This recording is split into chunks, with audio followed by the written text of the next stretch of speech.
I want to welcome this motion here today, and I want to in particular welcome recent moves by Dublin City Council and South Dublin County Council as they roll out free sanitary products in their buildings across the council areas. One thing I do want to particularly highlight is the issue of period poverty amongst those in direct provision centres. Back in November, the Minister for Justice told my colleague, Deputy Gerry Adams, in a parliamentary question that the independent living model would be rolled out across direct provision centres. And that model is a points-based system on access to toiletries and other products, which would be based on a family's composition and need. And the Minister said that for those centres who do not have this model, the supply of women's products, toiletries, would be available as required and the cost would be borne by the department. As far as I know, this still hasn't happened.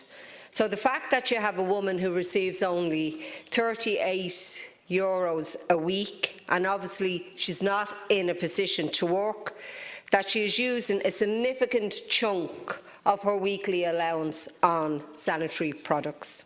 So this is wrong, and I want to welcome the call in this motion that these products will be made free in direct provision centres, and I would urge the Minister to ensure that this is rolled out immediately.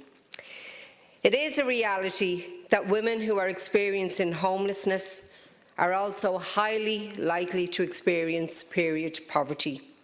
There has been some great work done by the Homeless Period Poverty Campaign in ensuring that sanitary products are available across homeless services. This motion and steps by local councils will ensure that these women experiencing homelessness will have access to the essential products. I just want to point out also that in the north, women's sanitary products are still being taxed. It was known and referred to as the tampon tax. This tax is set by London, and we in Sinn Féin have repeatedly called for this tax to be scrapped. I also want to point out that in the north, this campaign is also in progress. Derry City Council and Strabane District Council have also moved to make sanitary products available free of charge from council-run community and sporting facilities. I also want to welcome the elements of the motion which calls for a focus on education. I want to acknowledge and commend the call in the motion for information on periods to be integrated into education and to ensure that both boys and girls are educated on the issue. In the Plan International survey, it was reported that nearly 60% of young women said that they do not find the classes in school on periods helpful. I think that's a really high figure, and it's really surprising that 60% don't find the classes helpful, while 6 out of 10 reported feeling shame and embarrassment when it came to their period.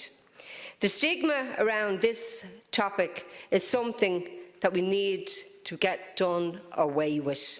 It's incredible that in 2019 there is still a taboo about discussing an issue such as women's periods. But I just want to broaden this discussion out a bit further, because it's much more than a problem in terms of poverty that's being faced by women. We've seen women on low wages, particularly certain professions such as childcare workers, where the majority of these women, people working in these professions, are women. We've seen from the recent St Vincent de Paul report earlier this month that 1 in 5 lone parents, again who are mainly women, are now living below the poverty line. In February, I visited one of my local food banks. This is a bank run by Crosscare, whom I'm sure everybody across this House would agree does brilliant work. And one of the volunteers told me there that the demand for basic essentials has increased in recent months. So despite the economic growth, it's clear that many in our communities are still struggling. So I just want to wrap up by saying I welcome this motion. It is a small step in the right direction, but the reality is that poverty period exists because poverty exists. And we're not going to be able to tackle or to deal with this in isolation. We need to tackle the root cause of poverty in our society. And that's issues such as low wages, lack of childcare, lack of support, social support for lone parents, and the lack of affordable housing.